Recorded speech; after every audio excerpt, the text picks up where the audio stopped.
तारों के साथ आपको करना है इश्क की शमा हम भी जलाए थे सीने में, फर्क सिर्फ इतना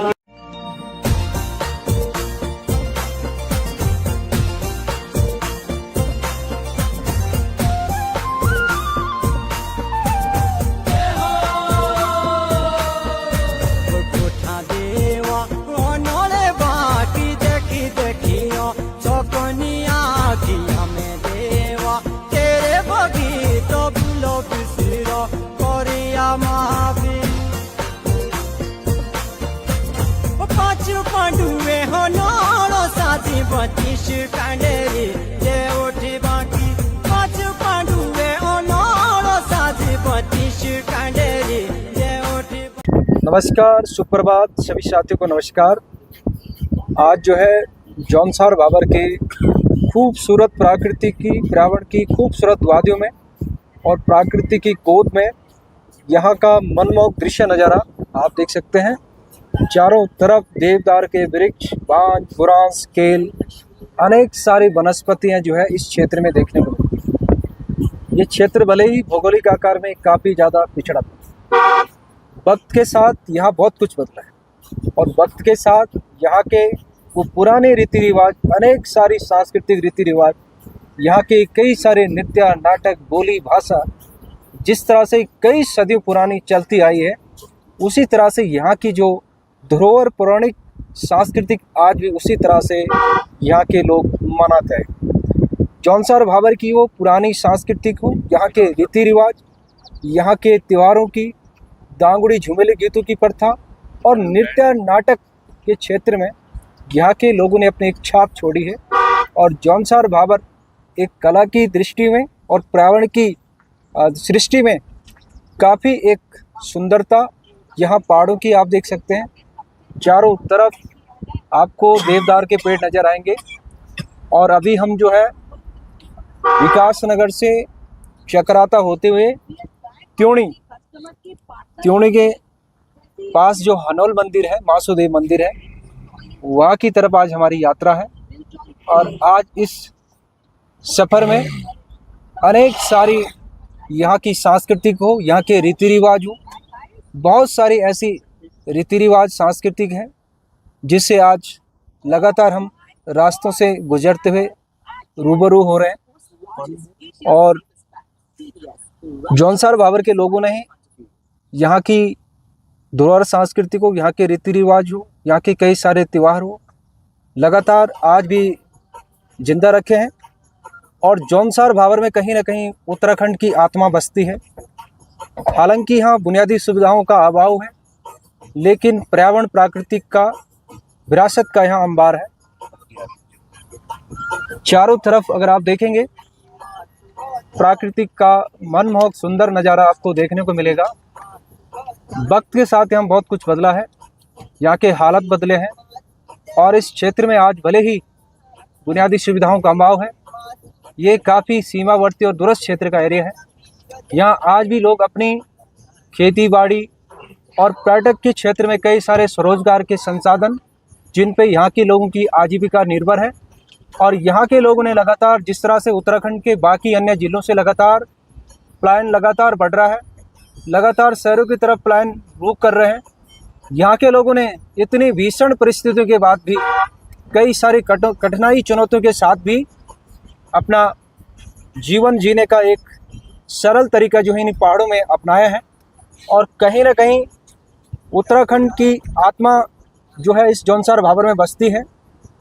जिस तरह से यहाँ के लोगों ने पूरे उत्तराखंड को एक मैसेज दिया है कि किस प्रकार हम अपने जंगल, जमीन, नदी, नाले, झरने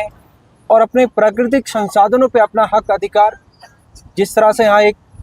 शेड्यूल ट्राइब का दर्जा यहाँ के लोगों को मिला है, जिस तरह से हमारी उत्तराखंड की 5 जनजातियाँ थारू, बोक्सा, भाटिया, भोटिया, रांची और जौनसारी जनजाति हैं, जिस तरह से हमारी 4 अन्य जनजाति एक सामान्य रूप में रखी गई हैं और जौनसार भाबर को एक विशेष जनजाति का एक दर्जा मिला है।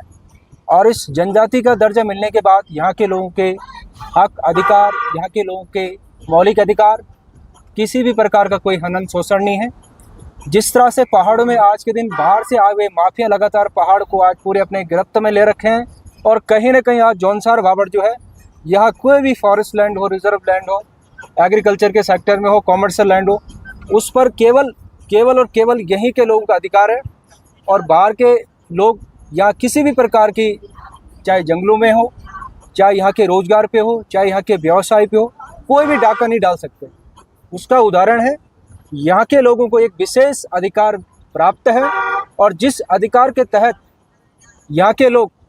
जंगल, जमीन, नदी, नाले, झरने, प्राकृतिक संसाधनों, व्यवसाय, रोजगार पर केवल और केवल यहाँ के लोगों को हक अधिकार है। और साथियों, हम इसलिए कह रहे हैं कि आज उत्तराखंड भीषण परिस्थितियों से गुजर रहा है। उत्तराखंड में आज जो है लगातार वन्य संपदा को नुकसान पहुंचाया जा रहा है, जंगलों को नष्ट किया जा रहा है और कहीं ना कहीं इसमें सरकार का संरक्षण है। जिस तरह से बाहर से आवे लोगों को सरकार जंगलात भूमि में बड़े बड़े होटल स्टे बनाने के लिए जो है उनको एनओसी देती है और उसी के बिहाफ पे जो है बाहर के लोग लगातार यहाँ खूब फल फूल रहे हैं। जिस तरह से हमारे उत्तराखंड के 42 लोगों ने अपनी लाइफ डेडिकेशन की उत्तराखंड के लिए, और इस देवभूमि को एक ऋषि मुनि की भूमि कहा जाता है और इस देवभूमि में जो है हजारों साल तक, कई वर्षों से जो लगातार ऋषि मुनियों ने, साधु संतों ने यहाँ घोर त्याग तपस्या करी है और जिसका जीता उदाहरण है इस देवभूमि की पवित्रता, सुंदरता को बनाए रखने में हम सभी लोगों का विशेष योगदान है। खासकर जो हम सभी लोग पहाड़ के निवासी हैं और पहाड़ के निवासी आज ये संकल्प के साथ हमें पहाड़ के जल, जंगल, ज़मीन को बचाना होगा और जल, जंगल, ज़मीन को आबाद करने के लिए हम सभी की एक नैतिकता जिम्मेदारी है कि हम इस पहाड़ों की सुंदरता को बचाएं, पहाड़ों की ज़मीन को पुनः से आबाद करें। और जब ये पहाड़ की भौगोलिक स्थितियां सुधरेगी तो पहाड़ में जो जीने का एक बहुत ही सरल तरीका पहाड़ के लोगों को मिल जाएगा। आज जिस तरह से हमारी जो सबसे बड़ी भीषण परिस्थिति है, जिस परिस्थिति से आज पूरा पहाड़ गुजर रहा है, कहीं ना कहीं आज जिस तरह से पूरे उत्तराखंड का जियोग्राफिकल डेमोग्राफी लगातार बदल रहा है और लगातार जो है आज उत्तराखंड में हर साल डिजास्टर आती है, चाहे डिजास्टर का मामला हो, चाहे हेल्थ फैसिलिटी का मामला हो, चाहे एजुकेशन के सेक्टर में हो। और 26 साल के शासन में यहाँ क्या बदला है, इस बात का जीता जाता उदाहरण है। सत्ता में बैठे लोगों ने केवल अपने भविष्य को सेटल केवल शहरों में किया है और उनके बच्चों ने हायर एजुकेशन के लिए फॉरेन अब्रॉड कंट्री में उनको भेजे हैं। कहीं ना कहीं जो यहाँ के चुने हुए नुमाइंदे जिनको जनता की आवाज़ उस सदन में रखनी चाहिए, लेकिन हमारे पहाड़ के चुने हुए जो नुमाइंदे हैं, जो प्रतिनिधि हैं, वो जब यहाँ से जीत के जाते हैं तो बिल्कुल भी जनता की समस्याओं को अनसुना कर देते हैं और जैसे ही फिर से जो चुनाव का समय आता है, फिर वो बड़े बड़े खोखले दावे, बड़े बड़े सियासी भाषणबाजी करके चले जाते हैं। जिस तरह से सावन भादों के गाढ़ गधेरे बारिश होने पे बह जाते हैं और फिर अगली साल फिर उसी दिशा में जो है एक कहीं ना कहीं एक सियासी आंधी आती है। इस सियासी आंधी ने 26 साल के शासन में क्या बदला है? क्या पहाड़ों में शिक्षा का सिस्टम सुधरा है? क्या पहाड़ के वो सुदूरवर्ती, दूरस्थ क्षेत्र, सीमावर्ती क्षेत्रों में मेडिकल फैसिलिटी मिली लोगों को? क्या आज जो है पूरे उत्तराखंड में कई सारे सरकारी स्कूल जो आज बंद होने के कगार पे हैं और कई सारे हजारों स्कूल में जो आज ताले जड़ चुके हैं, ये कहीं ना कहीं हमारा सिस्टम का फेलियर है। जिस तरह से सरकार कहती है कि हम माइग्रेशन को रिवर्स करेंगे, आखिरकार कैसे माइग्रेशन रिवर्स होगा जब इन पहाड़ों में बेसिक सुविधाएं नहीं मिलेगी? यहाँ के लोग आज भी दर दर की ठोकरें खानी पड़ती है, चाहे मानव वन्य जीव संघर्ष हमलों से हो। आज जो है पूरे उत्तराखंड में मानव वन्य जीव संघर्ष हमले एक रेडिएशन की तरह फैल रहे हैं, जिसका जीता जाता उदाहरण ये है कि आज जो पहाड़ों में बची खुची आबादी है वो लगातार पहाड़ से लगातार शहर की तरफ पलायन कर रहे हैं। आखिरकार वो अपना जीवन पहाड़ों में कैसे जिए, क्योंकि दिन रात जंगली जानवरों का डर सता रहा है। जिस तरह से आज पूरे उत्तराखंड में बाघ, तेंदुआ, गुलदार, भालू, कई सारे ऐसे खूंखार जंगली जानवरों के दहशत से आम जन जो है आज डर के साए में जी रहे हैं। आखिर कब इस उत्तराखंड की दुर्दशा बदलेगी और कब यहाँ के लोगों को उनके अधिकार मिलेंगे। और जिस तरह से हम लगातार कई सालों से देख रहे हैं कि उत्तराखंड का आदमी लगातार शहरों में जाता है और बड़ी बड़ी हायर एजुकेशन में वो लगातार परीक्षाओं की तैयारी करता है, लेकिन दुर्भाग्य है इस उत्तराखंड का, जब भी एग्ज़ाम होता है उस समय कई सारे पेपर लीक हो जाते हैं, कई सारे क्वेश्चन सॉल्व किए जाते हैं और बाहर से आए लोग जो हरियाणा, दिल्ली, पंजाब से लोग हैं वो यहाँ के लोगों के उनके जो उनको आरक्षण मिलना था उन पे अपना डाका डाल रहे हैं। तो कहीं ना कहीं दोस्तों आज इस उत्तराखंड की तमाम सारी वो भौगोलिक परिस्थिति हो,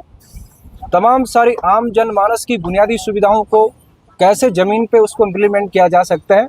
उत्तराखंड को एक बड़ी जनव्यापी आंदोलन की आवश्यकता है। जिस तरह से राज्य आंदोलनकारियों ने इस उत्तराखंड के लिए अपने प्राणों की आहुति दी, लगातार इस उत्तराखंड के जल जंगल ज़मीन बचाने के लिए पहाड़ की कई सारी वीरांगनाएं, महिलाएं, गोरा देवी जैसे अनेक महापुरुषों ने, अनेक महानायक